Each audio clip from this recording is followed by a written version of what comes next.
So, Hans, I believe you have a question for Alex. Alex. Hello, Hans. You are a fan of metal music, are you not? I have been known to be, yes.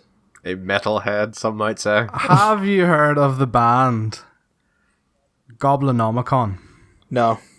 Was that their name? Nick, it's something like that, was it not? At least you don't even remember the fucking name. I'm almost certain it's very, very similar to Goblinomicon. Oh no, I've accidentally opened up the bare knuckle fighting link. Necrogoblicon. I was not that far off. Nick, link him now. Picture? The picture. Okay, so this is a metal band who, much like the very famous Iron Maiden, have a mascot. Uh-huh. Their mascot is a dude in a goblin suit. Right. And their music videos are amazing. So this is them. The picture has been... That is Necrogoblicon.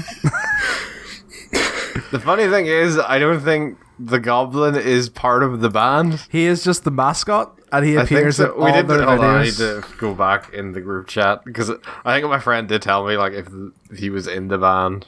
No, he's just the mascot. I know because, unfortunately, I've watched a lot of their videos now. Necrogob. Alex, I think, and this is no word of a lie, I think you would really like their stuff. Well, once you said metal music, I remembered the name of a band that I think you'll find quite humorous. This is the pirate metal, guys. No. Can I butt in before we... So I asked, obviously, my boss who's in a metal band and likes metal music. It's like, so yeah, have you heard of Necrogoblicon? I was like, yeah, they have a few good tunes. Their gimmick is that the goblin, John Goblicon, has his own talk show and goes on stage with them. Nice. So he's not actually the lead singer. No, he is not the lead singer. He is The a mascot, talk show, like Eddie. and his name is John. So, click that YouTube link, Hans. Okay. I'll take you to their full album.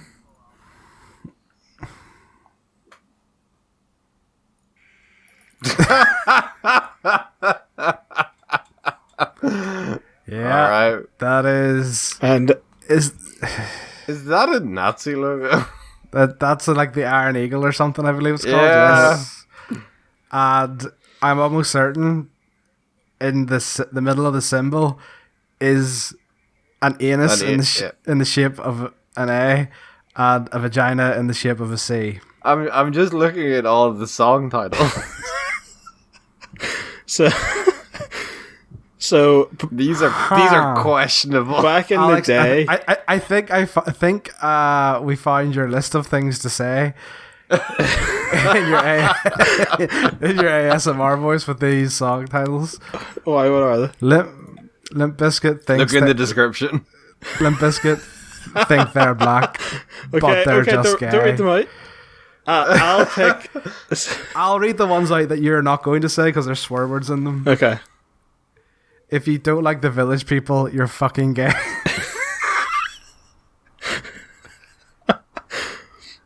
So how I found this band.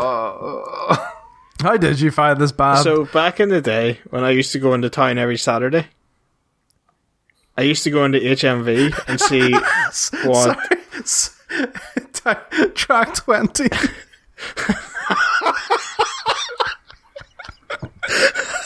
Wow, that's pretty dark.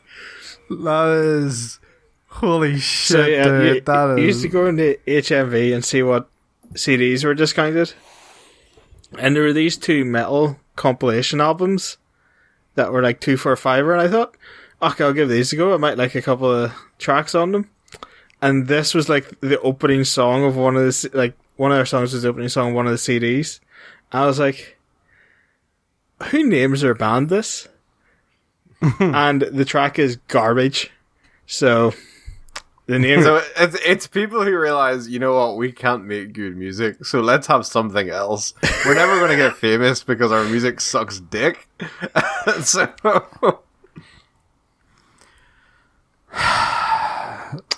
just before we continue, can you make track 20 one of your things, or Alex? Because I don't know if I can. But it's not a swear word, so you can get away with it. I don't like any of them. Can you? I don't think Alex is going to be able to get through without laughing. Number 10. Oh, I hire you. I'm chilling. This show always is a shambles. So I wish it was so much better. Okay, the 3 I'm going to pick have a running theme. Oh, gosh. Okay.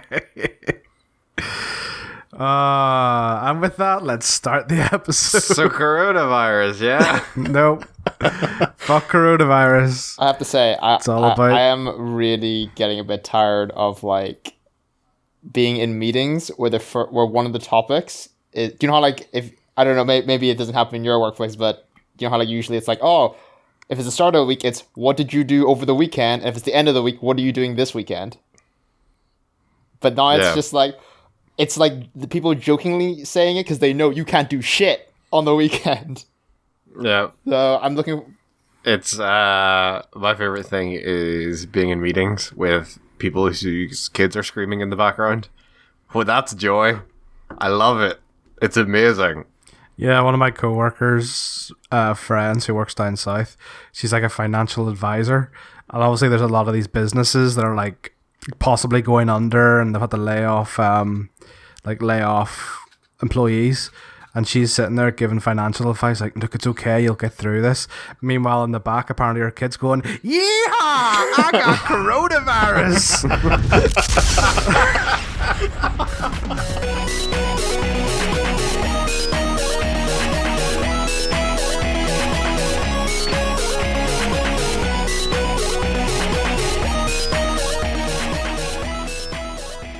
Brothers and sisters, welcome to the Not So Super Bash Bros presents Game Club for March 2020. Yes! Game Club is back, the monthly video podcast review thing, where we take turns picking games, go play them for the month, and come back and discuss them for your listening pleasure. This month, I picked Mass Effect 2 from BioWare. And as ever, I am your favourite host on the Citadel, Nick Davis. Joined by your favourite key worker on the Citadel, Hans Davis. Yeah, I got coronavirus. Your favourite ASMR artist on the Citadel, Alex Proudfoot. Hello. And your favourite Instagram celebrity on the Citadel, IY Chung. Like, comment, and subscribe. So how is everyone? I am in isolation. Apart from Hans having coronavirus. I do not have the Rona, okay? You literally just said... My corona. Yeah, no, I don't have the Rona. I'm just in isolation for a week.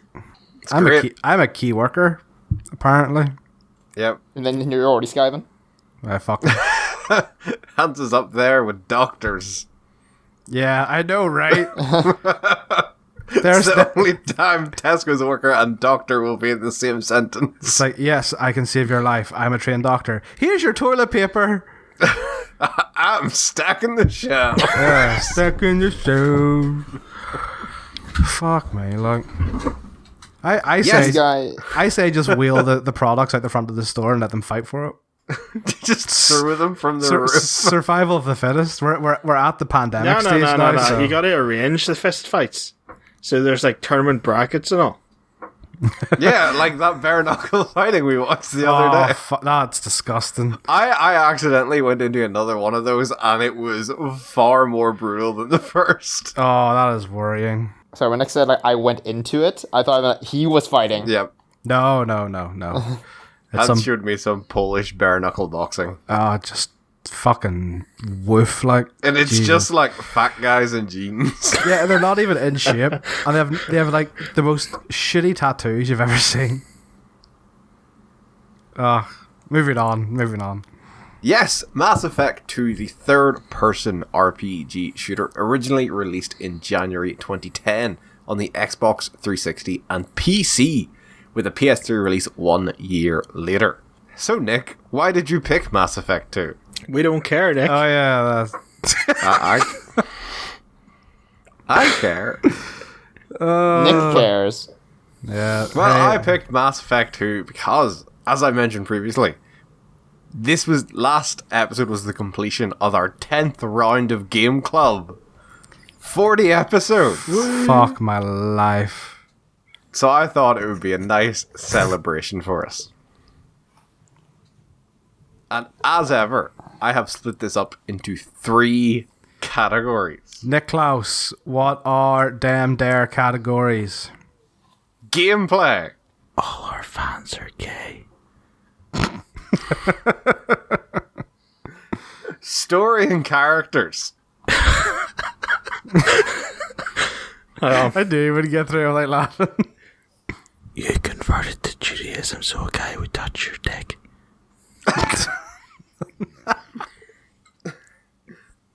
and the suicide mission. The South won't rise again. Okay. I really hope Nick doesn't put in the preamble about that.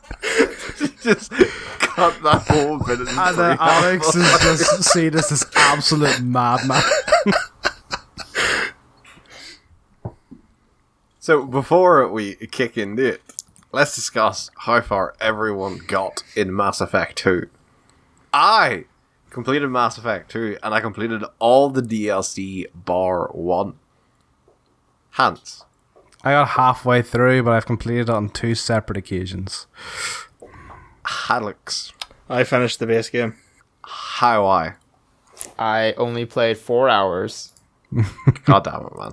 Living up to his reputation. You liked Mass Effect 1 as well.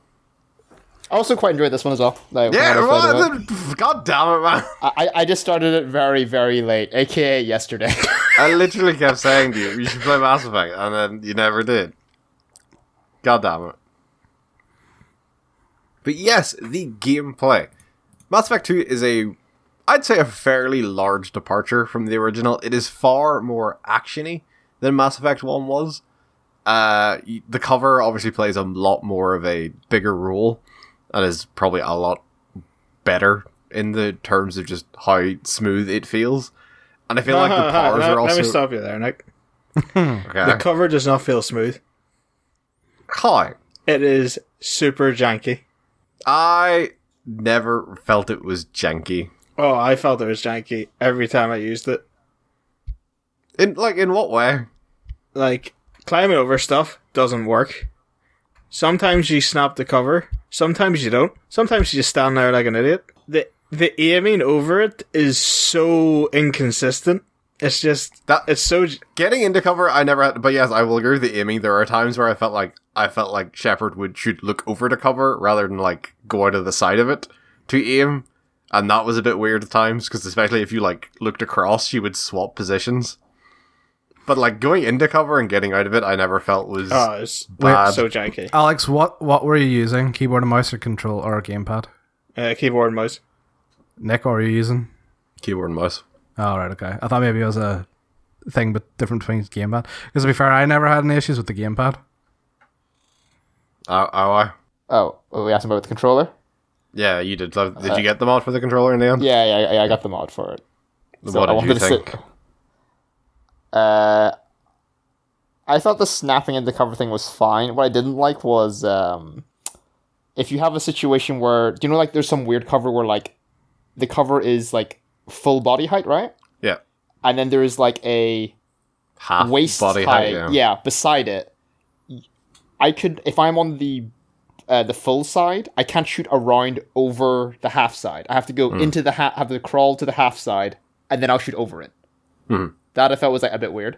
Also, I just realized this now that we're just talking about it. I think this is the first game I've ever played with cover where there's no blind fire option, which would look really dumb in this game. But I just want to see Shepard go bap bap over the wall. Yeah, because if you try to blind fire, you just stand pop up and like let off like a single shot and then go back down. Yeah, it's really weird. But what was the cover like? What was it in the first game? I don't remember. See, in the first game, like, it was not as pronounced. Like, there was no, like, you could go up to cover and get behind it, but I don't feel like it was ever as... Like, in this game, if you weren't in cover, you got, like, wrecked. But in the first one, I felt like you could pretty much survive not actually snapping behind the cover or anything. The first one had a lot more emphasis on the shields, because obviously you had, like, different degrees to which, like, you had, like, so many shield blips, if you want to call it that. Whereas in this one, it's 1 single meter sort of thing. But no, overall, I thought the cover never really gave me an issue. Yes, it's a bit annoying having to snap into cover and then go up again to, like, jump over something. But I don't think it's enough to be like, oh, fuck, this cover's terrible. No, it's not the fact that you had to have something to go up. It's the fact that it didn't work. It never didn't work for me. Oh, I had so many issues with it. It's like in times where I had to go over the cover, like say where like, oh, I actually have to climb up this to progress, it was never a problem. Yes, there was times where like I'd go into cover, it's like, all right, I can either jump over the cover to move on or just pull back and go around. Yeah, occasionally there it wouldn't go over, but like that's not really an issue. Oh, like some of the times I went to go over cover, he would unsnap from the cover and just stand there. Like he would snap back, stand up. Sounds like you're not pressing forward when you hit that button to go over. Oh, I am. Do you even have to press forward? I thought you just double tapped. I just like mashed the button. I thought you went over. No, well, whenever I did, I pressed forward and hit the snap button. Because let me tell you, Nick, I did it the same way every time. Sometimes it worked. Most times it didn't. There was a lot of cover you cannot vault over, though. Like... like if it was like too long, he wouldn't go over it. Oh no, these are cover you could vault over. Maybe you just need a new PC, Alex. Oh, let's not go down this route again.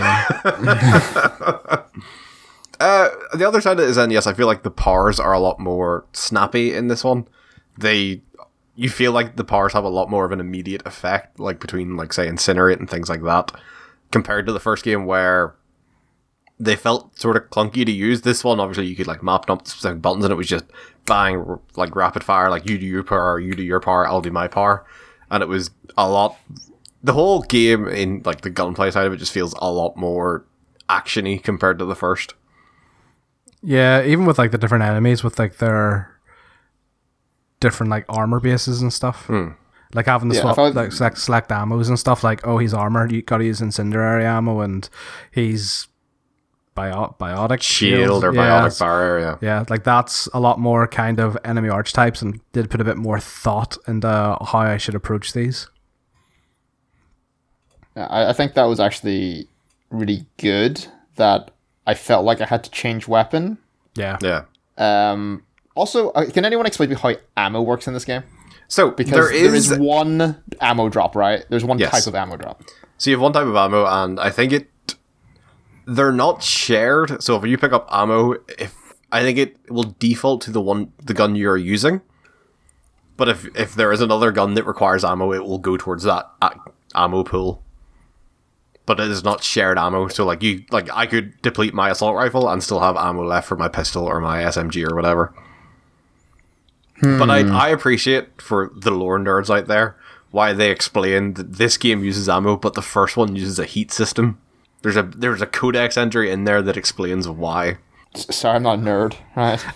Is it that they wrote themselves into a corner and thought, fuck? No, it's actually a reasonable thing. It's like, yeah, as time progressed, people realized that it was faster to load in a clip than to let it, like, discharge heat. But us humans already knew that. See, this is why we're the top race guys. Humans. I see.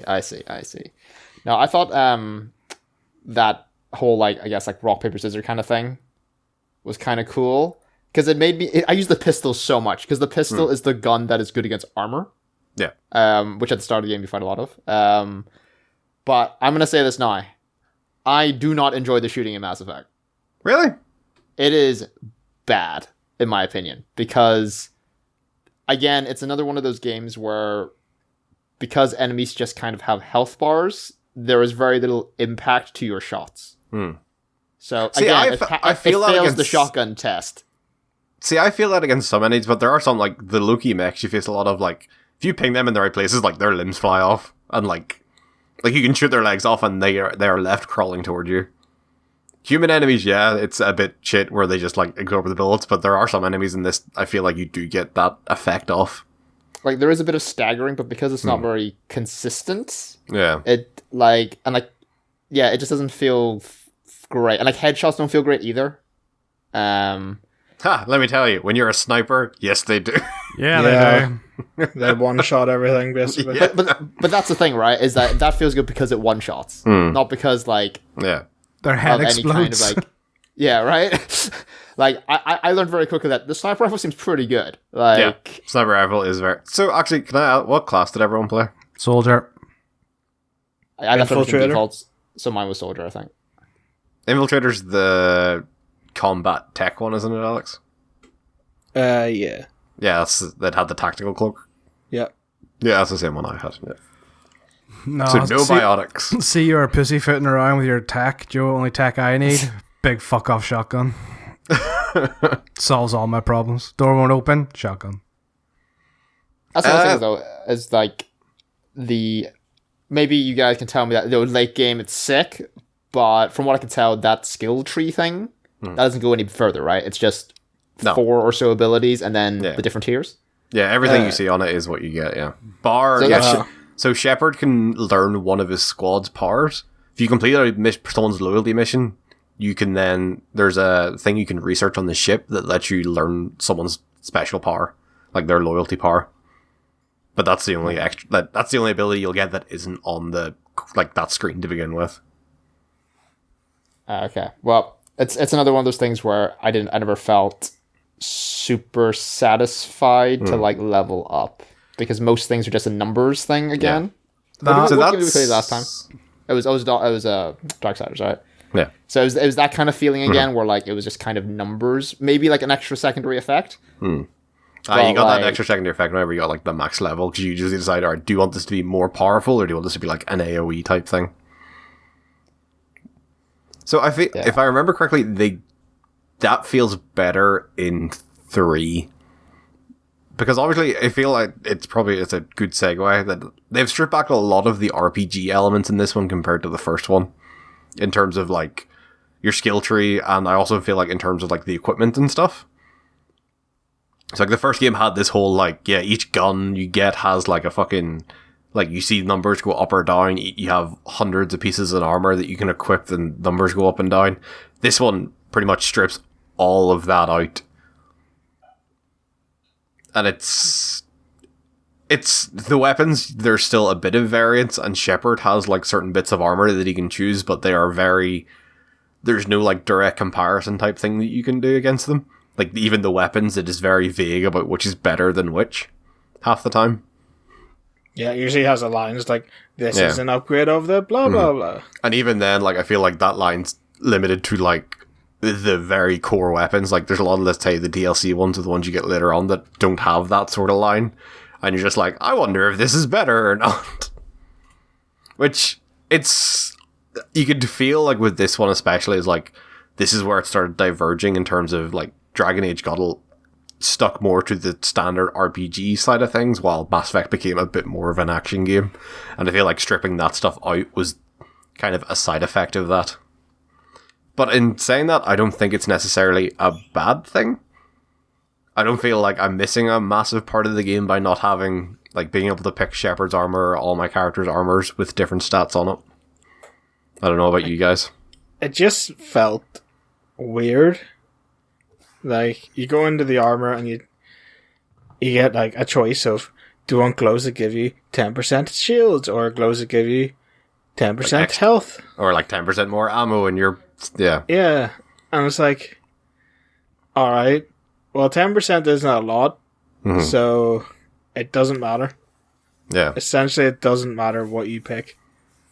So some of which them is are cool, okay, because then you can look cool as fuck. I wouldn't say all of them were like that. There was a couple of them. Like some of them would give you an additional grenade slot and stuff like that. I find those very handy. It's hit and miss. It is very Yeah. That stuff, like the armor stuff in this, is definitely way more low impact to something like, say, a Dragon Age or even Mass Effect 1. Then is it Mass Effect 3's armor nearly purely cosmetic? I think. Well, sure. Like in this, like even in this one, like your teammates' armor, like is purely cosmetic. Like they don't have armor that you can even change. Bar you get different skins for them when you complete the loyalty missions. Sorry, I can't really remember what it did with the armor. I know for the guns, you got like specific upgrades for it that was like, all right, your assault rifles now all have scopes or whatever, something like that. Yeah. Rather than just flat damage upgrades. But I can't remember what it did with the armor. The vague part of me thinks it being like very nearly just purely cosmetic, but it could be. Sorry, wrong. we'll find out in 40 episodes. Oh God. Will the coronavirus still be about by then? Probably. Yeah. But yeah, as I said, like I don't feel like, yes, it meant that the armor was obviously your armor and your weapons. Part of it made me like it because it meant you kind of sort of picked weapons on like what you enjoyed using more than, oh, this is the better weapon, just flat out. Even if I don't, because there were sniper rifles I didn't like using. Like there was like a 3-shot burst rifle that I just flat out didn't like using. So I didn't feel bad using a different one because it didn't feel like it had that much difference in damage. Did the DLC add more sniper rifles? No, I don't think so. Maybe. Can't remember. I know it adds some new guns. Like there is definitely some new guns in the DLC. I think I only found 3, so there was 4 total. So yeah, did you get... I know there's the Incisor. I think there is only 4 sniper rifles, now you mention it. Like, I only remember getting 4, and I had all the DLC. The gun variety didn't feel great, because, like, I think I used the base sniper rifle, because there's the base one, and then there's, like... The burst fire one. Burst fire one, and then there's, like, one with a massive clip. Mm-hmm. That did no damage. Yeah, and then there was, like, the Incisor one you could get later on. Yeah, which was, like... the god tier sniper rifle. Yes. It did so much damage. Yep, it's amazing. So I went from the first sniper rifle to the last sniper rifle. Mm-hmm. Yeah. I was just like... Like, that's the thing, like, that's kind of what I enjoyed, though, was, like, I got the burst fire one, and I didn't like using it, and I felt okay staying with the original one because the damage wasn't different. And, like, part of me is like, that's nice, because, yeah, it meant that, I wasn't stuck. Just because it had purely better damage, I wasn't stuck using a gun I didn't like. It was just the variety just isn't there. I felt like it felt very shallow. It's because the shooting's shallow. Doesn't matter what gun you have. That's true, yeah. Especially when you upgrade them, because you can upgrade them all to do more damage to the armor, so it doesn't matter what you use. Yeah. The thing I liked about it, though, is shooting is... I did like that style of the rock, paper... As you mentioned, like, the rock, paper, scissors style of it. It's just the fact that, like, yes, you were never... You felt like you did have to change what you were doing. Because, like, I'd come up against, oh god, this guy has a biotic barrier, and as a tech person, I have no decent way of dealing with this. So it made you think about, I have to make sure I have a well-rounded squad with me. But you got every gun for the job, so you just gotta be a soldier. Right? I felt the opposite. I'm on right hands. You just gotta shoot your problems away. Yeah, fuck it. Because with the sniper rifle, if you shoot them in the head, it doesn't matter about the barriers. That's what I found. See, yes, it did damage, but I also felt like until, say, you got the Incisor rifle way later on, it's not effective. Like, it still worked in the end, but you could also then just say, alright, here, whoever, biotic this person and take their barrier down in one shot, compared to me having to sit there and snipe them. No, I never found it to be an issue. Like, I didn't engage in the rock, paper, scissors at all. Because it didn't require me to. You suck then. But surely that's the opposite. I don't know. I'm not saying it's like the best thing in the world, but I'm saying like it's there to engage with, and it did I was playing on like the hardest or the harder difficulty, because obviously this is probably like the 6th time I've played through this, and without it, I would feel like, yes, I am not going to kill these guys. That's more. It's more of an ammo thing. I felt that I had to do. Yeah. Especially when, like, for the infiltrator class, you have obviously the sniper, which kind of is like your, say, the equivalent of the pistol, and then you have the SMG, and I thought all the SMGs were terrible. Yeah. I did not enjoy using any of them. So, outside of the action side of the game, there is obviously everything else that you can partake in. And that is such as Mass Effect has always had a large... What's the best way? Dialogue system, for lack of a better term, with its Paragon and Renegade. How did you all sway? As in real life, Nick, a little bit of both ways. God damn it. I was nice to my crew and a dick to everyone not in my crew. Yeah, I feel like I was the same. It was like I would always go for the Paragon option whenever it was directly related to someone on my ship, and then everyone else can just go fuck themselves. Like that news reporter. Yeah! Walk up, punch her in the face. Literally, she says like one line as well, and then the prompt comes up, and then you just punch her in the jaw. By the way, they're the best addition to that system is the fucking... Yeah, like the Paragon of Renegade actions. Prompts, yeah. Kicking fools out of windows. I appreciate how many of the Renegade ones come with such a shit one-liner. Like, it's whenever you're recruiting Archangel, and you walk up to the guy who's at the gunship, he's like, alright, I gotta get back to this gunship, and you grab, like, a shock, like, tightener thing, and Shepard just goes, you're working too hard, and then electrocutes the person. Oh yeah, I did that. I didn't realize that's what that would do. Yeah. So there was one later on where like you're in like a construction site for a skyscraper. Like the guy's like pointing a gun at you. He's like, "Oh, you're not gonna fight me." And then you got the prompt. He's like, "Oh, you've got any last words?" And you get the prompt. And then you kick him out the window. And then Shepard just goes, "How about goodbye?" It's so bad. But yes, I will get into it more as we talk about certain characters. But I think the dialogue system, it's obviously very similar to what it was in 1, but it's still like top notch. BioWare always like nailed this side of like their RPG-ness, and that is like the interactions with people. Yeah, like the Mass Effect dialogue tree is kind of like what mainstream dialogue trees. And Yeah. Don't get me wrong, like the whole after a while I do kind of start skipping through the dialogues after like a bit, but that's because I've played this game 3 times. Like overall it's still really well written and still interesting, and unless you go into the investigate side and then have to click through like, oh, what's the Citadel? Oh, what's space? Oh, what's this?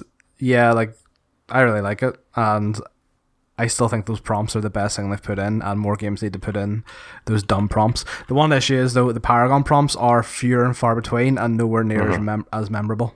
Yes, because obviously all the Paragon ones are very much, hey, I'm helping. But go the other way with it.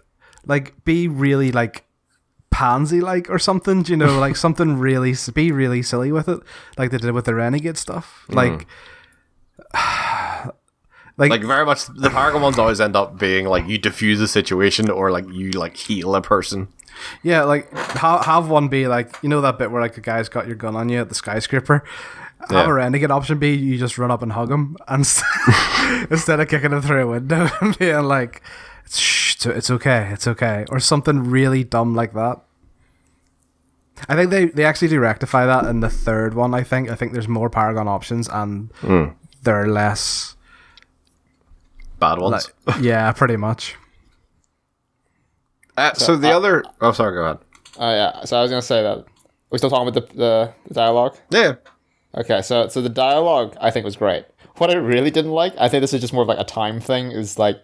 I thought a lot of those like dialogues are like look really janky because there was this weird like pause. I felt like there's a lot of hanging moments where the camera just on a character. It's almost as if like it's like loading what you just said, but it just looks really weird. I remember I saw one scene where the camera panned back and forth between the two characters like really, really fast. And I was like, what the fuck is going on here? But like, it's just a bit dated in that regard, I think. Yeah. I think that's all it is. But yeah, I feel like you would probably see the same issue in a lot of like old like conversations and like this style of conversation in games from back then. I feel like people didn't refine that until later on. So the final bit of the actual gameplay I want to specifically bring up: planet scanning. Oh, fuck off. Terrible. Nick, you cheated? I did cheat, yeah. For this one, I did cheat. I do think, like, the first time you do it, I think the first time I did this ages ago, was like, oh, this is actually really cool. It is very tedious. It is incredibly tedious. Let me tell you, Hans, I also got the mod after it already cleared out 4 systems. The only good thing that came out of that was the Easter egg about probing Uranus. Yeah. That is the only good thing that came out of that minigame. To be fair, like, doing it this time and, like, having the mod made this, like, because I had the mod, I felt like, yeah, I'll clear out all these systems. I discovered, like, way more, like, random missions than I ever did playing this before. Like, there's, like, random just one-off missions on some of the planets that are actually, like, kind of cool. Like, one of them, like, did you get the one, Alex, where you went down to, like, a ship that was, like, teetering on the edge of a cliff? Yep, that was pretty cool. That's really fucking cool, and, like, that could have been an actual mission, and it'd be fucking awesome. Yeah, shame So, that like, it was, like, hidden and probably no one yeah, played like, it. it's a shame that it is hidden behind the really tedious planet scanning. Like, if the planet scanning had just been, like, what the mod makes it, where you just go to the planet, hit scan, and you get all the resources, then I feel like it would actually be really cool, but having this weird limit on, like, having to actually, like, fucking parse every inch of the planet. Also having to go and refill your probes so you can keep doing it. It's very, very tedious. Especially for stuff... I'm sure, like, if you're playing it normally, you probably get enough for, like, the bare minimum upgrades that you need for, like, to actually survive the suicide mission. But for everything else that it probably wants you to actually get, you have to do so much of the planet scanning, and it's very, very boring. You know what I missed? The old Mass Effect. Do not say the system. Mako. Do not say the Mako. I miss driving about. Oh my god. Then Alex, do I have a DLC pack for you? Oh really? There is a DLC pack called Firewalker, which adds a hover tank. It's not like every planet, it's not like a lot of planets. I think I did that. See, It's not as fun. Yeah, it's not as janky as what you mean. Yeah, but it is. Yeah, it's like that's their equivalent of it, and they added. Hans, you played Andromeda, didn't you? I did. There was like a vehicle in that, wasn't there? Yeah, because it's open world. Or every planet is a hub, so they give you a Mako of sorts, and it's also quite janky. Fuck the Mako. Man, Mako is terrible. The Andromeda game is single-handedly killed the Mass Effect franchise, remember? So, No, Matt, calling it. BioWare's going to announce Mass Effect Remastered. that doesn't mean shit. That's still the franchise is still dead unless it moves forward. Bringing it back. You know what? Andromeda gets a hard time. It is not as terrible as everyone makes it out to be. We're going to find out in 20 more sessions of this. No, we got in 40 episodes it'll be Mass Effect 3, and then 40 after that it'll be Andromeda. So in 80 more episodes. Jesus Christ. My eyesight's not gonna be good enough to play video games by that point. Is there any last pieces of gameplay before we move on that anyone wants to specifically bring up? I'm really disappointed in the AI on the ship. Edie? Yeah, because when you walk about and there's wee hubs for the AI, if you interact with it, he goes, Edie, what is this room in the ship? It's like, you're the bloody captain. Why? You have been dead, Alex. You walk into your captain's quarters, Edie, what room am I in? I don't think that's an issue with the AI. I think that's an issue with Shepard being a fucking idiot. Yeah, but why would they put that interaction in? It's like you walk into the big armory section with armory on the door. Edie, what section of the ship is this? I love how, although you're the captain, there's plenty of doors that say, this is for authorized personnel only. Yeah. It's like, right, who's more That's authorized actually, than me? to be fair, that's actually just keywords like, you haven't unlocked this character yet. Yeah, exactly, right? It's just like, I didn't get to do the plant scanning, but I really fucking hated the hacking minigame. Oh, yeah. Which one? The one that I didn't like either of them, to be honest, but I hated the code one. Yeah. What was wrong with the You've got the code one? scroll- I don't remember it being that bad. It's just That's why I annoying. skipped everything. It's just Was it hard for you, Alex, because you're colorblind? No. Okay. I don't know. I just wanted to see. See, I don't remember it being... I obviously, for this one, I played with the mod where it didn't have mini-games. But, like, when I played it before, I don't remember it being that bad. I don't remember... the matching one is fine. Like, that was a non-issue. But the coding one, I just don't really remember having an issue with. I mean, there's just better ways to do a hacking minigame. Name a better hacking minigame. Does Deus Ex not have a better hacking minigame? I can't even remember. what's that one? I don't know. It's the one where you're waging war on, like, with computer nodes. Oh, wait. I know what has a better hacking minigame. What? Nier. It's a fucking twin stick shooter. Oh, yeah. To be fair, at least I feel like they are better than Mass Effect ones. Well, Mass Fallout. Effect ones. Is Fallout hacking minigames. that the pipe? No, the Fallout one is where you have to select the word. Yeah. Oh, yes. So the Mass Effect 1 is like you're like a wee arrow on like multiple get rings that get smaller and smaller, and like there's like red nodes that circle around the rings. You have to avoid them to get to the middle. Oh, yeah. yeah. Bad hacking minigame. These ones, alright. Not amazing by any stretch of the imagination, but I think they are fine. I hated them. So, story and characters. Boy, we're Mainly- going to be here for a while. Yep, because we are going to go through the story, and then Oh, we are God, going to go mate. through all the party members like we do with all these RPG games. Fuck. Oh, this is going to be like yeah. a 2-hour episode. Fuck. Thank fuck I ended the shit anymore. What? Now, since I've only played for 4 hours, can I leave after the first 20 minutes? And then, Nope. So, the Nick, story. What is the story of Mass Effect 2? And please, So- for the love of God, make it the clip notes. So, start of Mass Effect 2. After the end of Mass Effect 1, Shepard is kind Spoiler, Shepard dies. after the end of Mass Effect 1, the Alliance and the Council and all that do not believe Shepard about the Reaper menace. So he is kind of sent on deadbeat missions to just kind of get him out of the way and keep him quiet. On one of these missions, the Normandy is attacked and blown up, and Shepard dies. Dead. Fucking spaced. Aha. And 2 years later, he is brought back to life as a sort of cyborg type person by Cerberus. I had some Deus Ex vibes whenever I saw that cutscene. The cutscene is like really like $1 Million Man, like we must rebuild him faster, stronger, smarter. So he's brought back to essentially Cerberus are essentially kind of a terrorist group. They are portrayed in the first game as a terrorist group and like a pro-human terrorist group.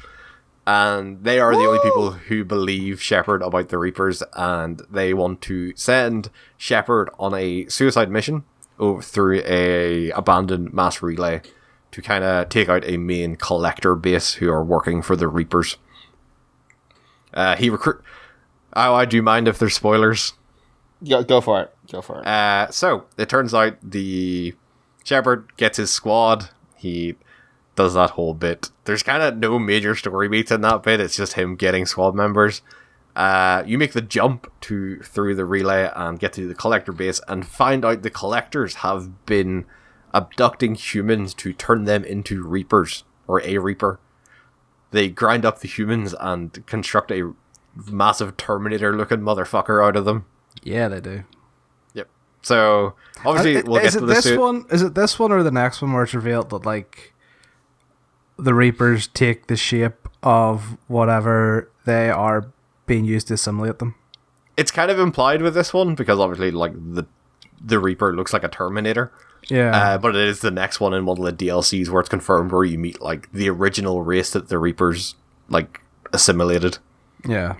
like the Leviathan DLC, I think it's called. Yeah, no, that's good. Couldn't remember because it's actually a really cool idea. Along the way, you make like you figure out weird things as well. Like the collectors are actually Protheans.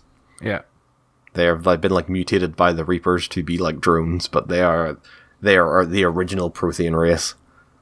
And obviously we'll get into the specifics of the suicide mission later, but that is the guts of the story. Is Shepard is working for essentially a human terrorist cell to figure out why the humans are being abducted specifically and not, say, the other races.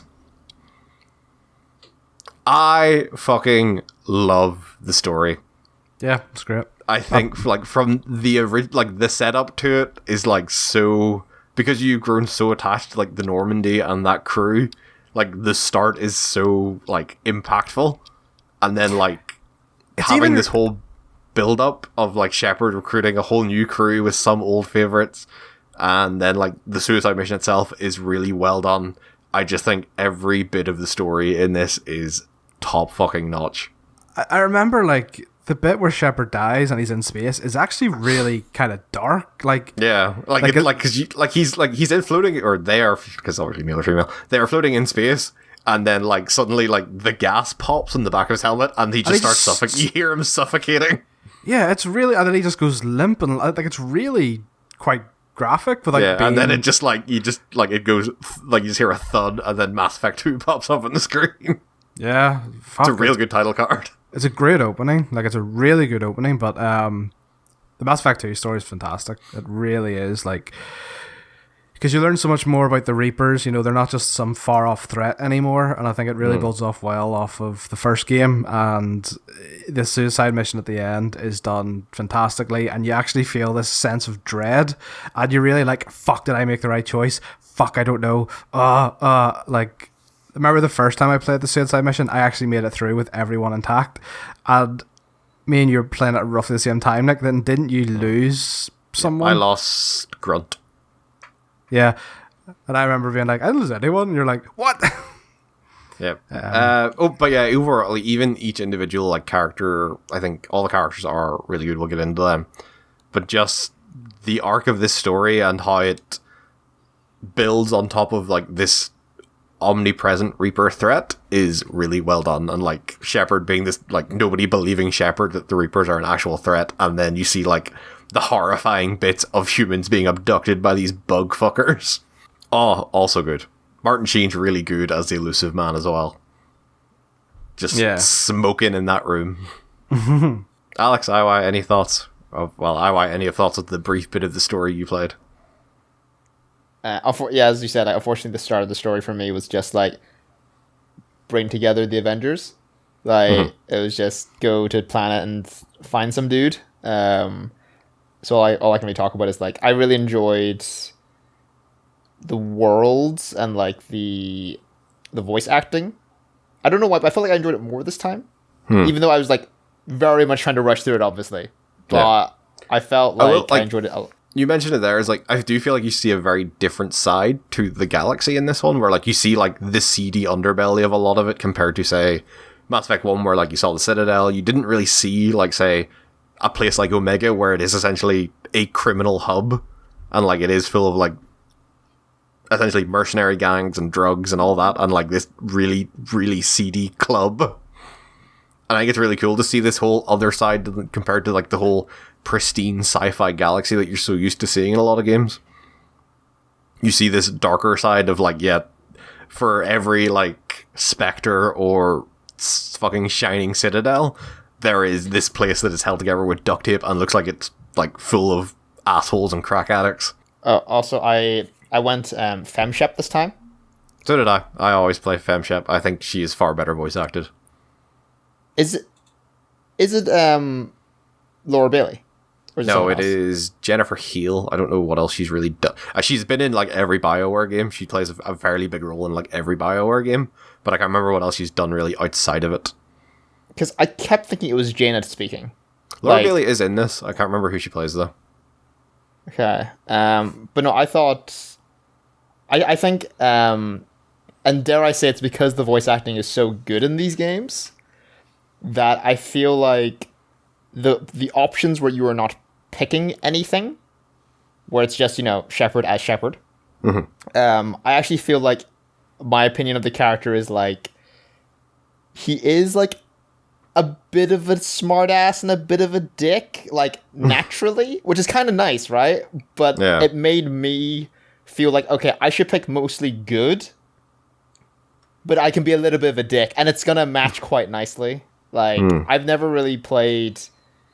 Obviously, I haven't played this game 6 times rare like you guys, so like I don't know what it's like in these kind of games where like you pick hard good or hard evil.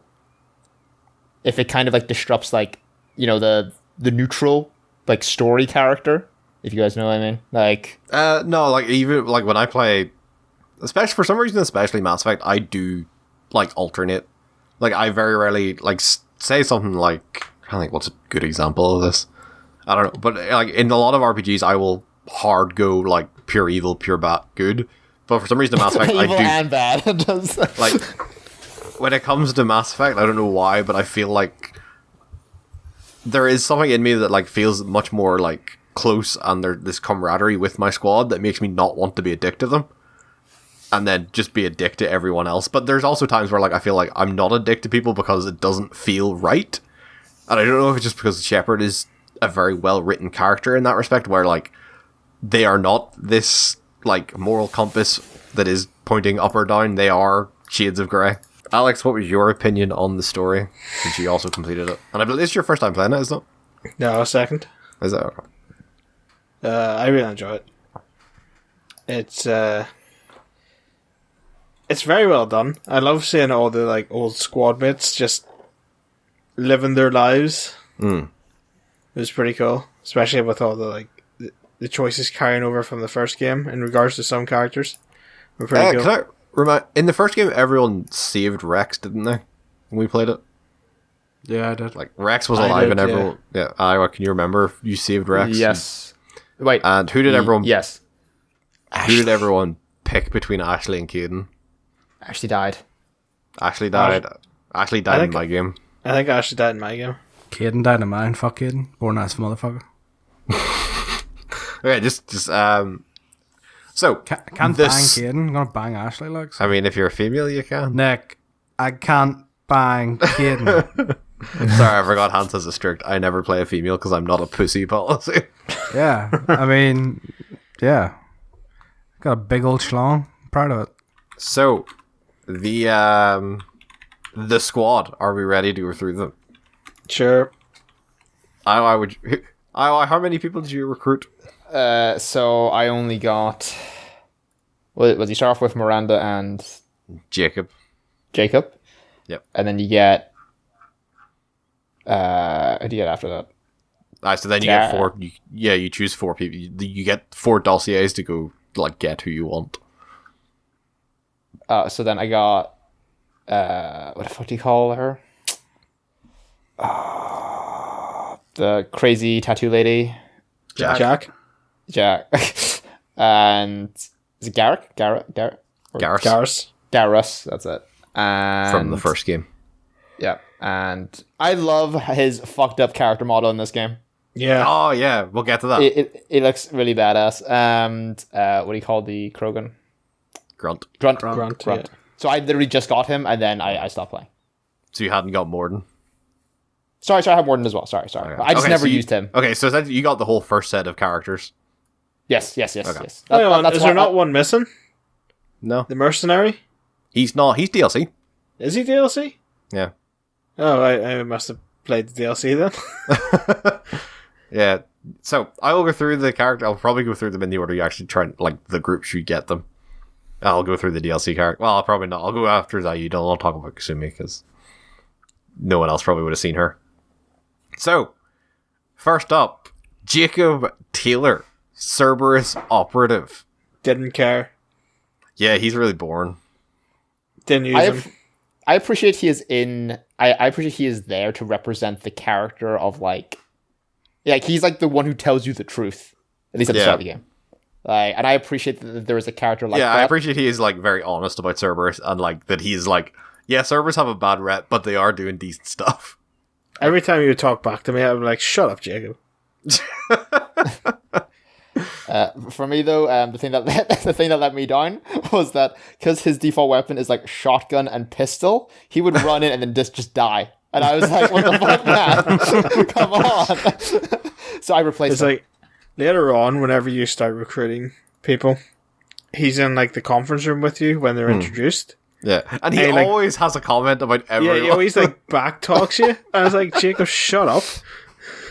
That sounds great. Yeah, I assume you did his loyalty mission, Alex. I assume you did everyone's loyalty mission. I Yeah. did everyone's loyalty mission, yeah. I liked his loyalty mission at the end, like where like you meet his dad and his dad doesn't turn out to be the hero we thought he was, and then like your choices are make Jacob's dad kill himself, let Jacob kill his dad, or let the savages kill Jacob's dad. There's like no like save Jacob's dad option. Some people are just unsavable, Nick. Yeah, it's kind of fucked. But yeah, Jacob's very... I appreciate that Jacob is, like, the straight talker, like, military dude, but that also just kind of means he's a boring character. Next up, Miranda Lawson, Cerberus operative. Bitch. That ass, though. Yeah, I good. God, God, I'm the a amount of monster in my times- first playthrough of this. And, like, they don't even try and hide, like, the shots of her ass and, like, when you're talking to her in her office. Yeah, it's so like it's literally like 1/3 of the screen is just her ass, and then you're standing in the back as a teeny tiny shepherd. Yeah. I actually like her character. I like... She is a bitch at the start, obviously, but I think, like, as you learn her character and, like, the fact she's, like, she is, like, genetically modified to be this perfect operative, and, like, how that has affected her character and, like, her confidence. I actually think she's a really cool character. Oh yeah, I think all humans in this game look really bad. They're very plasticky. Yeah, like I thought all the aliens looked really cool, and then I feel like Miranda and default Femshep look kind of shit actually. But no, I like her character. Like, Miranda starts off as a bitch, but I actually really like the way her character goes. Again, I feel like she's a character who I appreciate. From what I know, like that, I appreciate she is there because she is quite opposite from Jacob because those are the first two characters you get. So Yeah, like, she is, like, the Cerberus through and through. What I don't quite understand is the whole like she's clearly like high up because she's like in charge of this project, right? Mm-hmm. But then she's like you're second in command, and it's just kind of like that's just a bit weird. Well, I think, like, the whole point find. is, like, the Elusive Man wanted Shepard rebuilt because she wanted Shepard to lead the mission. Yeah. Like, to get to that point, Miranda was in charge, but now Miranda is not in charge because Shepard is there. As I told also, everyone, also to a point is because she's keeping an eye on Shepard too. Yeah. as I told everyone in my game, I don't work for Cerberus. Cerberus works for me. Laying down the law. Yep. Everybody who asked. Miranda, alright, better than Jacob. Yeah, definitely. Jack, the Subject Zero biotic crazy Fuck chick. Yes. Yeah, Jack's pretty awesome. She is my bae. I have no matter what playthrough I do, I haven't slept with anyone else in Mass Effect 2 other than Jack. God damn it, Hans. I have a type, and I am not ashamed to say it. I appreciate the build up to Jack's reveal. Of, like, you're told, like, she's like this psychotic biotic user, and then she looks very different to how, like, I was expecting. And, like, this, like, scrawny bald chick. I appreciate that reveal and that change. I really like her character. Yeah. Again, her loyalty mission also has a really cool twist, and, like, yeah, she wasn't actually, like, being abused. It was like all this was to serve a purpose to make her better. Yeah, like it's kind of the stereotypical like tough girl has a deep dark past and is kind of a softie at heart, but yeah, it's still good. Still well written. Until you urge her to kill everything in her past. Yeah, I let her kill that motherfucker. Yeah, I was like, yo dog, he's part of your past too, and she was like, yeah, you right, bang. I appreciate in her loyalty mission, You do not get far enough away for that explosion to be safe. No, you don't. Like, you couldn't have waited like 5 more minutes. Oh, what did you think of your brief encounters with Jack? Oh, I didn't really get to see anything really of them. It was just that intro mission. So I don't really have a big opinion. Yep. But she'd be crazy, it looks like, from what I saw. Yeah, crazy hot. But I did use her, though, at the end. Because I because obviously I didn't want to use Jacob. Because he kept fucking dying. And then I felt like... But does Jack not also use a shotgun? Yeah. But she doesn't die. She just like blasts them away, and I'm just like, yeah. And then Garrus, I used him first, but because he was just kind of shooty and I was just shooty, I felt like I needed another like magic-y person. Another shooty guy. All 3 of you shooty. Yeah, right. Yeah. Speaking of Garrus. Oh, I love The Garrus. mercenary. He is the most improved character from the previous game. Yes. He goes from I remember not liking him in the first game. So in the I did first not game, have he the is very much like, oh, I hate authority. I hate being tied down and doing what Citadel security tells me to do. And in this game, he's just like, I'm an assassin. I'm going to kill everyone. It's like he talked a big game in the first game but didn't live up to it. And the second game, he completely overcorrected. It's like, you know what? Yeah, I don't like the law, so I'm just going to become a vigilante. Thanks, bye. He becomes Batman, but he murders. Batman with a sniper rifle. Yeah. Yeah, I love Garrus. I think he is a really cool character, and I think he's so improved in this one. And even in 3 again, he becomes even more improved when it's just you and Garrus brewing out. Yeah, like in this one, he just becomes a cool character, and then in the third one, he becomes your bro. That's just good times all around. He also gets a 6 scar. Yeah. Which is like, I appreciate they're like, we can like fix your scars. Like, nah, chicks will dig it. Oh yeah, you did say that. Scars make everyone more badass. Yep. I felt like they could have patched up his armor though, because there's still a big hole like on the collar. A massive chunk out of his armor where he was shot. One of one of the DLC alternate armors for him like fixes it, but I was like, nah, you wear that like a badge of honor.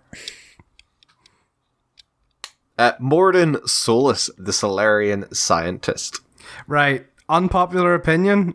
I don't think you say you don't like Morden. Right, fuck off. I'm not saying he's bad, but he's not as great as everyone makes him out to be. I have a newfound appreciation for Morden playing through it this time because I paid really close attention to his story this time. And it's incredible. Like Morden's background is he was part of the team that created the Krogan genophage. It's like, he's the reason, or he's one of the main reasons Krogans cannot reproduce properly. And like, as you go through the game and like, you do his loyalty mission and like the inward conflict he has with himself about being part of it and whether it was the right thing to do or not is so well fucking written, and it's so well done and has such an amazing payoff in Mass Effect 3. Morden is for me, the best character. It is phenomenal, and he plays such a pivotal role in like the whole like timeline of the galaxy, and like the internal conflict he has with himself about whether it was actually the right thing to do, despite the fact how much he tries to convince himself, is incredible. I love it, and he sings. I like him.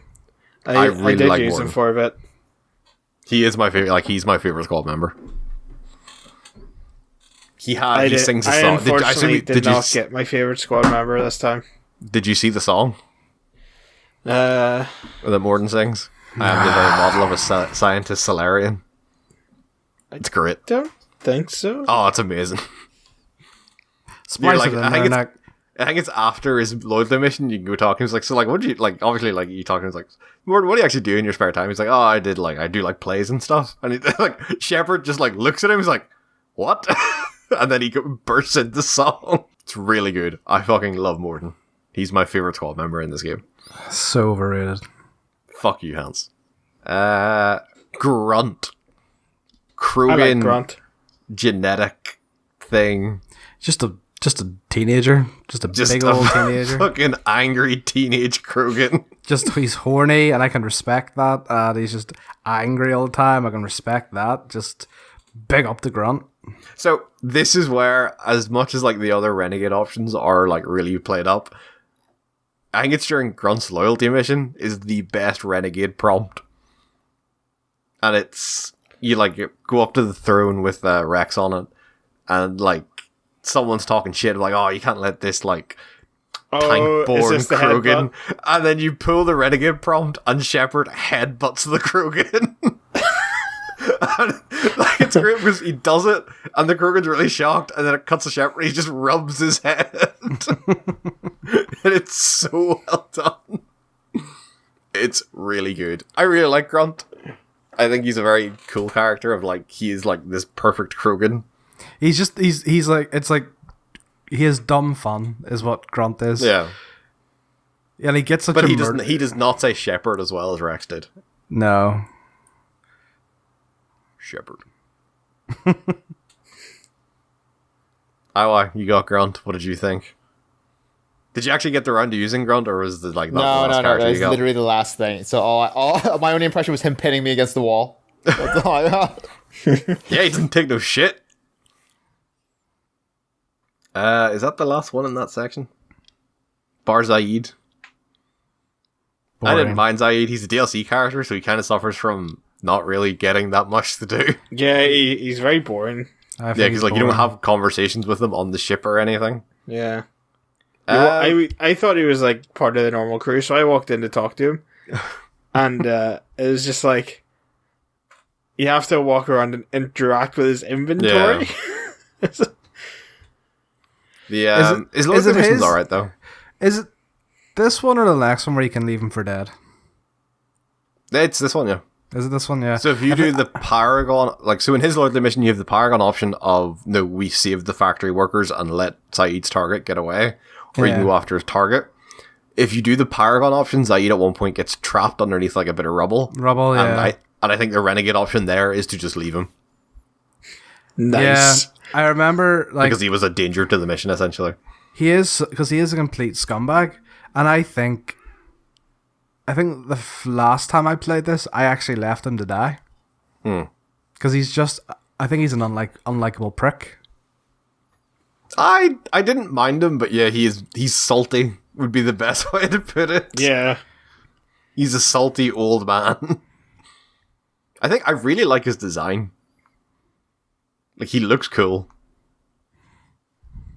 But other than that, yeah, he's a bit of a iffy character. So, the second set of characters you can recruit. First up, Thane Krios, the Drell assassin. I think he's boring. Oh, no, he's pretty sweet. Oh, he's great. He's so cool. Why do you think he's boring, Hans? I just, like, other than the whole thing of he dies very, very young because of a genetic gill disease, I just think he's very bland. I just don't like. I just like. There's no. I like the religious aspect of his like character, and like I like the like obviously like they are a new species introduced, which I think there's not a lot in this. Like he's a completely new species that they introduced for Mass Effect 2, and like he's this Drell character, and I think the background of their like species is really cool. Also, he has the coolest like introduction, where it's like, "Yo, dog, why are you praying for them?" I was like, "I'm not praying for them. I'm praying for me." Yeah, I think he's really cool. I like his character. I think he is set up as one of the like, obviously as of all the new characters, I think he is set up to be like not the most important, but the most up front. Like he's on the cover of the box. I'll say that much. Like they obviously knew he was going to be a popular character. And I appreciate it. Like, I think he's a cool character. I like his story that, yeah, he knows he's going to die because he has this genetic disease that there is no cure for. And, yeah, I think he's cool. I like that you save his son and you can do the good cop, bad cop with him. Who's next on this list? Tally! Returning. Were you the good cop or the bad cop? I was the bad cop because I was a renegade. I was also a bad cop and just beat the crap out of the guy. Yeah, he, like, pulls you aside at one point and goes, I think you're hitting him a bit too much. Tali, returning from Mass Effect 1, joins your squad again. Totes banged her. Why did you word it like that? I don't know. Yeah, Tali's cool. I really like Tali in the first game, and I think she's very cool in this one.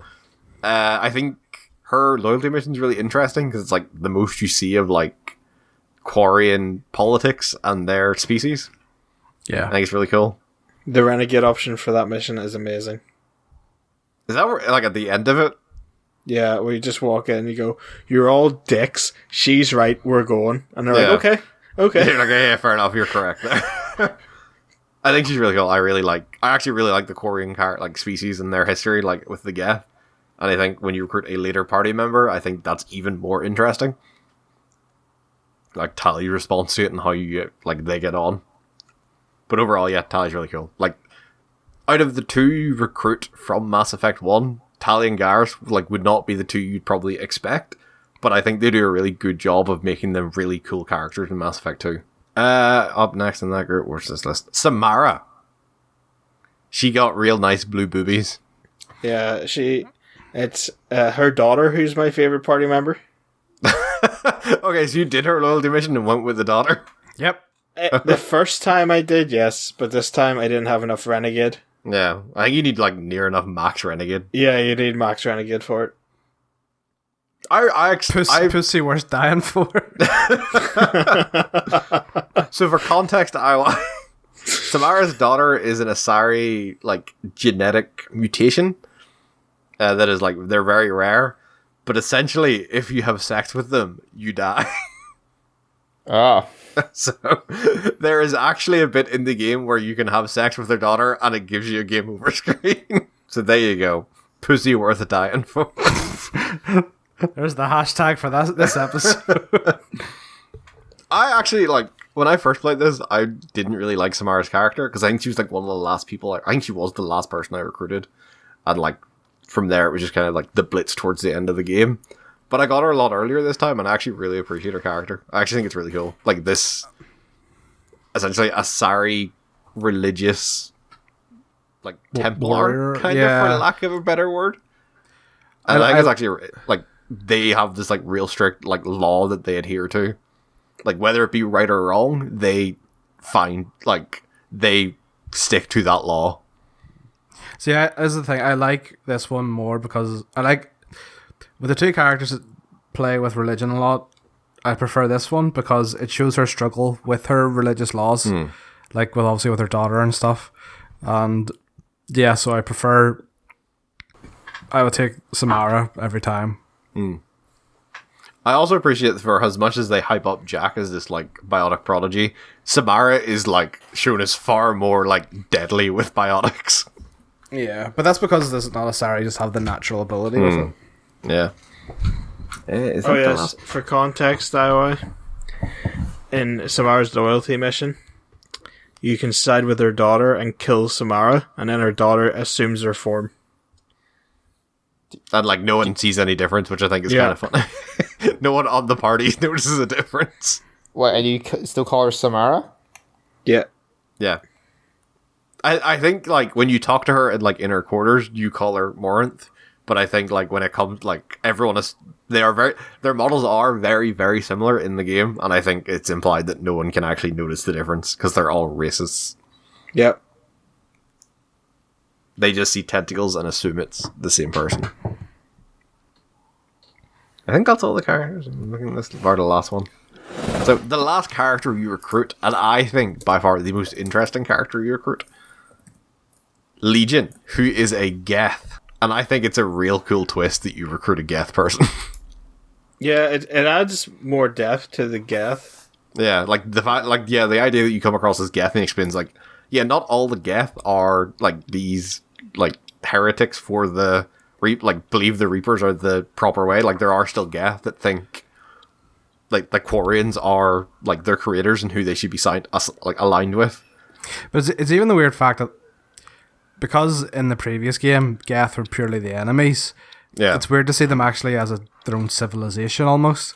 Yeah. Do you know what I mean? It'd be imagine if you played an entire Star Wars game killing stormtroopers, and then in the sequel you actually have a stormtrooper still like in its full stormtrooper get up become an ally, and you're like, oh fuck, you're actually a person with thoughts and feelings, and I've mowed down literally thousands of you previously. My bad. But no, I think Legion is like, he's a very, like, in terms of the character and like the Geth development, he is a pivotal character in like like the whole idea, like, yes, there are like two factions of Geth, and then his loyalty mission is, how do you want to deal with this other faction? Is like, is it cool to like rewrite AI? Is that like brainwashing them technically? Yeah, like that's the whole thing. Is like, do we just kill them, or is it okay to brainwash them because they're machines? It opens up a lot of like questionable like doors and like difficult questions essentially. But no, like Legion's really cool, and did they ever explain why he has the N7 armor? Yes, but I can't remember off the top of my head. Does he not? Did he not find it or something? Okay, I honestly can't remember. But yeah, it's weird. It was such a like, I remember the first time playing it. It's such a big twist of like, yeah, you finally meet a Geth that isn't just trying to kill you, and that is all the characters bar one, who is DLC only. But I'm assuming bar Hans, who probably didn't see her this time, I'm the only one that saw her in Kasumi. No, I played that DLC before, like, so yeah. She's a cool character. I like her. I do like her, and I like her. I like her companion or her loyalty quest as well and stuff. Oh, like the heist. Yeah. It's pretty cool. Overall, I think it's a much bigger party than it was in 1, but I also think it's worth it being much bigger. I think every character has a role to play in your squad. So, well, the previous one was what, 6, and this is 8 now or something? 6, and then this one is without the DLC. I think it's 10. Jesus Christ, look. So it's 1, 2, 3, 4, 5, it's 13 6, 7, total. 8, 9, 10. Yeah. So there's 10, and then the DLC adds 2 in Kasumi and Zaid, and then for the Shadowbroker DLC, you get Liara in your squad for that DLC. Yeah, it's like for as much as we do kind of say some of them are boring and such, a majority of them are not. Like, they do a good for such a big cast. They do a decent job of making a majority of the characters feel unique and interesting. I think boring is a harsh way of phrasing it. Just like, not as interesting as the others. Their personal stories are boring, but I appreciate the role they play. Like, I appreciate Jacob being there as this sort of like straight talking military dude. It's not an interesting character, but it means there is that sort of character for other people to play off. Like, not every character has to be spitting one-liners and shit like that. There does occasionally just need to be characters that other people are a foil to. Exactly. Like, who am I going to tell to shut up all the time? And like, I think that's part of me. Like, that's what makes Jack and Miranda so interesting to me. Is like, they have like this rivalry between them. I don't think Miranda is a massively interesting character by herself, but her loyalty to Cerberus and saying that yes, what Cerberus did was wrong, but it was for the greater good, like when they were like, they had the experiment on Jack, I think that makes that a more interesting story. Like, not every character just has to be cool in, like, on their lonesome. Some people do have to be boring or annoying for other characters to shine through. Yeah. And I think that's something BioWare have always kind of done really well. Anything else about the story of characters? So there's one thing I do want to bring up, last thing, before we move on, is I think Hanju may have done it before, but this time I'm pretty sure I was the only one that did most of the DLC. There's a DLC called Overlord, and I think it is the end of Overlord is the most like haunting bit of a video game I've ever played. Is that the one where you get a message from the Reapers at the end? No, so Overlord, I think that's Arrival, which is like they created that as like a bridge between 2 and 3. Overlord is you get sent to like a base that's being overrun by an AI, and it turns out the AI is someone's brother who they were doing experiments on to like try and get him to be able to control Geth. And I'll not spoil like what the ending is, but the ending is very like, it is haunting in a really, really weird way. I also really like the Lair of the Shadowbroker DLC, just because I really like I think it's just one of the best DLCs ever made. Is that like, and I really mean that. Like, there's so much variety. It's a decent length. It was a decent price. That is one of the best DLCs ever made. It also has like really big story consequences. Oh yeah, 100%. Because like you wouldn't because whenever she comes back in 3, you'd only really find out about it via dialogue text. You would never actually live it. Plus the boss fight, and that's pretty dope with the actual Shadow Broker. So the final thing we are going to talk about is the suicide mission itself. I feel like this deserves its own category because it is such a... I think it's a phenomenal payoff to the whole game. Like, the fact that when you're going through the game and you're chatting to people, like, it's this kind of like this constant shadow and this monkey on your back of like, we're probably not going to survive, or like, if we do survive, not everyone's going to be here at the other side of it. And I think the payoff to it is really, really fucking good. And as you go through, like, after you go through the Omega 4 relay and like you go through the long mission itself, you're constantly making choices and you feel the weight of every choice because you feel like, yeah, if I fuck this up, someone actually dies. For context, because obviously you didn't get there, as you go through the game, there are upgrades, and essentially each of those upgrades is sort of like a stat check when it comes to after you go through the Omega 4 relay. And if you don't hit certain things, like, someone's going to die. So if you haven't upgraded the shields, someone like in your party will die before you even get like a choice in the matter. And there's 3 of those, I think. There's like your thrusters, your weapons, and your shields. I know Jack gets shot. Jack is one of them. Like, yeah, Jack's one of them if you haven't like upgraded your shields. And then after you get on like the base, there's also then like you have to choose certain like squad leaders. So you need to choose like you have to send someone with like pipes to disable shields. You have to send someone with a shield to like, or someone with a biotic shield to like guide you through a certain area of the ship. And like every choice you have to make is like nerve-wracking in case you fuck it up.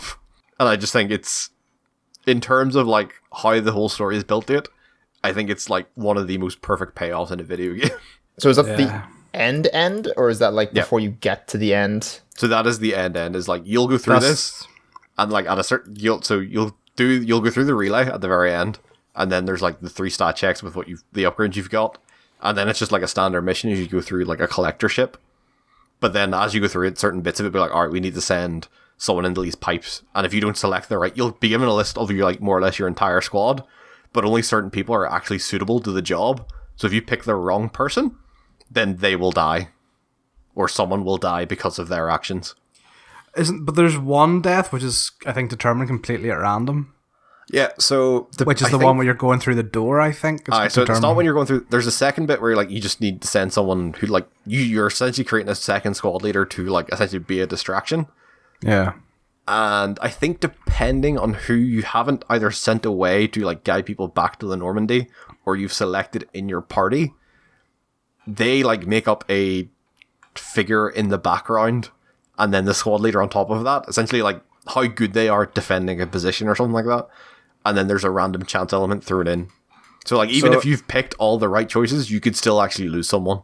Yeah. I think it's their like combat capability. So like if you take Grunt and Garrus away from the like the second the line group, like low, they're but it's less not likely to. Yeah, but it's not a Garrus. But even if you like have like say theoretically the perfect second squad there, I think there's still random elements in there that may cause a death. I think it's a very, very slim chance, but I think it is very, like, there is still, even if you choose everything perfectly. It's the only time you can get a death if all your party is loyal is if you select the wrong role. Like, if you send a biotic for like the text job or something. Mm-hmm. Or if you take the combat people away in your party. And that's the only 2 times you can get a death. Because I think there's... from what I remember, there's like 4 vulnerable people who are like essentially seen as like non-combatants, and I think it's like Tally, Morden, and Jack and someone. And I think essentially they are the ones who will die if you fuck up at that last bit. But overall, like that whole suicide mission and how it plays out is inch perfect, I think. And I remember like when I first played the game, and like I think it was because it was like, all right, we need someone to like be a distraction, and I chose Grunt. And I was like, yeah, no, Grunt's fucking brash, he'll fucking cause a scene. And then Grunt got through that door and then got pinged by a bullet. And I was like, oh god, I was absolutely fucking heartbroken. So what I don't suppose you guys know. Obviously, maybe we should save this for 10 episodes later. But whenever I played this game, funnily enough, I bought this game on Steam because I was like, oh, I have the first game on Steam. Yeah. Let me transfer over. But it couldn't like find the file, and I was like, I'm not fucking around with like files and stuff like that. Yeah. So I'm just gonna pick a default ass. Like, what's the canon default thing? And to be fair, it seemed like most of it was what I picked anyway. But do you know who do people? Because from what you've been saying, it looks as though everyone can survive. Yeah. So do you guys know what it is in Mass Effect 3 then? Like, if you were to start default. So the default in Mass Effect 2, like the default people who survive the suicide mission is, so you never meet Zaid and Kasumi. Morden is alive, Garrus is alive, Miranda is alive, Jacob is alive, Grunt is dead, Jack is dead, and Thane is dead, and Tali is alive. So that is like the default going into Mass Effect 3 if you didn't do the suicide mission. Not my bay. But overall, I just think the suicide mission, the way it plays out and the way it's done, is one of the most ambitious things, and I think they nail it. I completely agree. Yeah, I would agree. Man, I still get sad about losing Grunt the first time I played this. I just got shot in the gut and couldn't save him. Man, perfect wrong. Fuck you, noob. I know. I would love to do like a everyone dies run. And just Shepard lives and see how that affects Mass Effect 3. Yeah, from what whenever I said to Alex, I'm just gonna blitz through it. Alex was like, everyone's gonna die, and I'm like, I don't know what that means. So, like I part of me like really likes like obviously like you get thrown back into the world afterwards and like you can do like mop up side missions, and so I think it's like every time I would do a side mission afterwards, and then you go to the character select screen, and then there's just Grunt with a massive red silhouette, and it's like, oh, I'm just reminded of how bad I was. So it'd be really cool to see that with just a whole line of red people.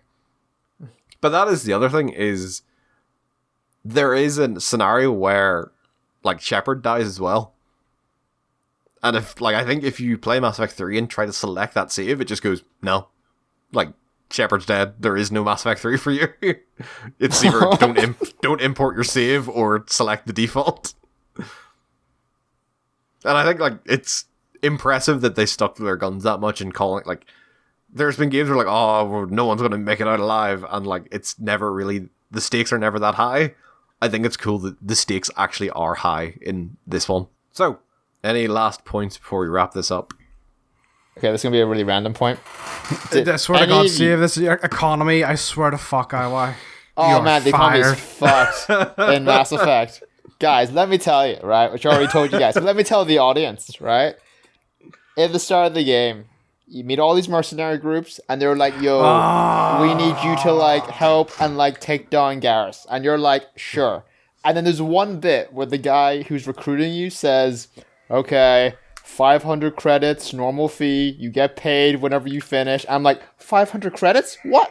It's like, I bought like a model spaceship for like 400 credits. It's not worth it. Have you seen the prices of Gundam in Forbidden Planet? Or Lego. Even just they Lego. Are very expensive.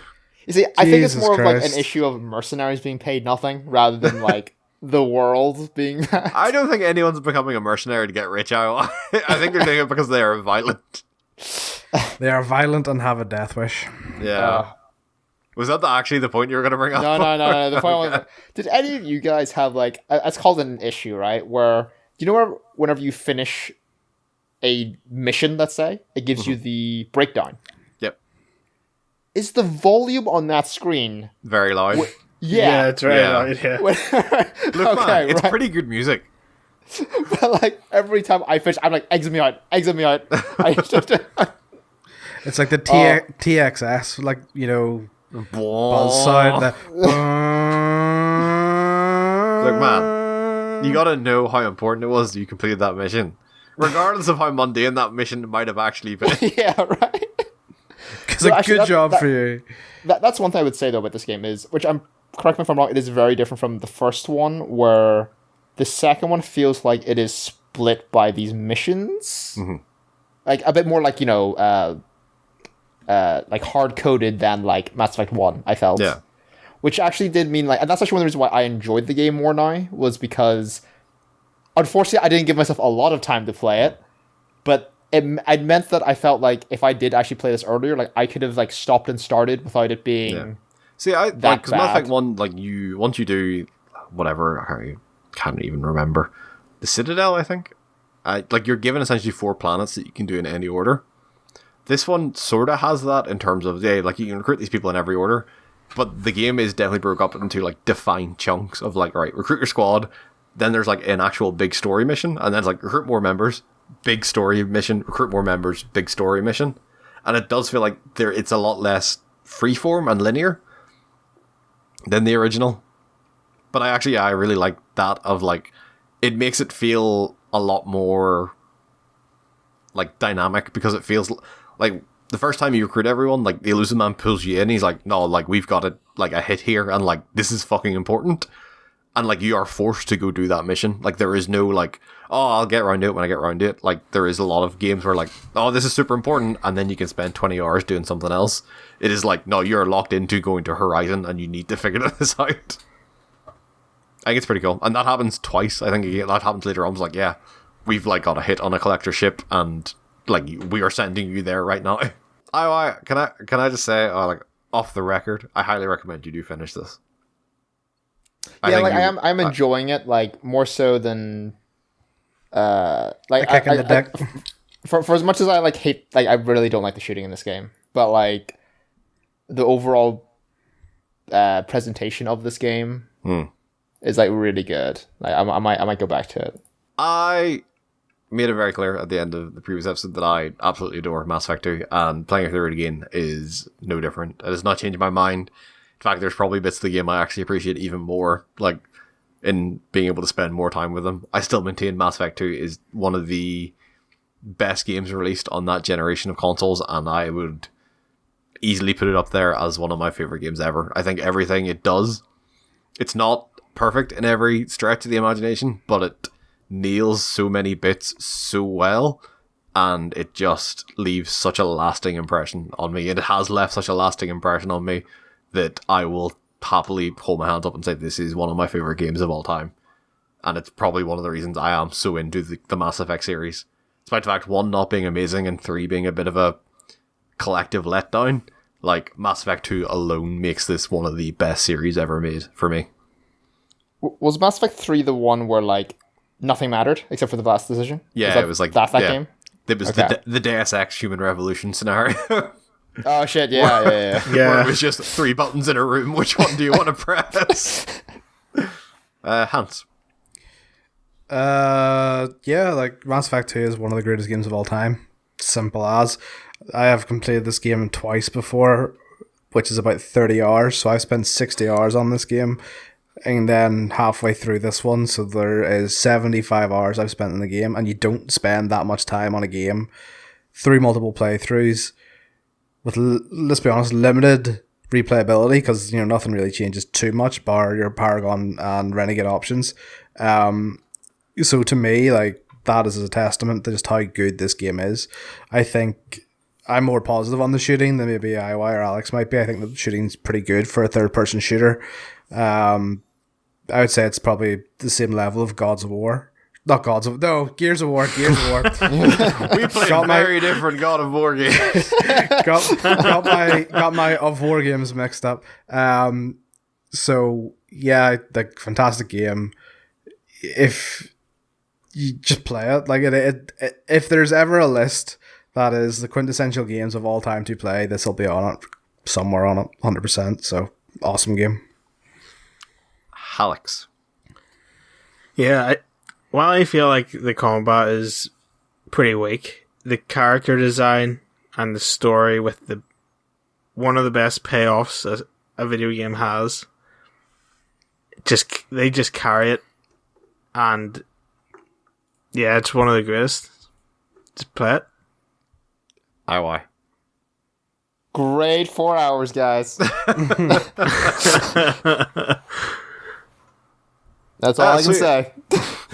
So all in all, very, very positive thoughts. It's it's disappointing nowadays when we see like kind of what BioWare has become with like say Anthem and Mass Effect Andromeda, but like for as low as like that BioWare is, like Mass Effect 2 and like Dragon Age Awakening or Dragon Age Origins is like peak BioWare when they were like the best fucking developers in the world. Nick, did you ever play Andromeda? No. It really Andromeda is probably fine, but for the promise of like what a Mass Effect game in a whole new galaxy could have been, that's where I'm disappointed in Andromeda. How do you know unless you played it? Because I've read stuff. There's only like 2. Like when you go to a whole new galaxy, I feel like there should be more than like 2 new races. I really don't think it is as bad as everyone. I felt like if I played Andromeda, yes, it'd be cool. Like it's just it is for me. It will probably be another Mass Effect game, but it is like when Andromeda is built up as we're taking Mass Effect to a whole new galaxy, and you see like the same 4 core races that you've been seeing for 3 other games. That's real fucking disappointing. It's just there is disappointment in Andromeda that seeps beyond like the pure gameplay side of it. But Hans, we'll figure out in 80 episodes. It's fine. Episode 121. See you there. But all in all, very, very positive thoughts on Mass Effect 2. But before we wrap it up, there's one piece of business we must attend to.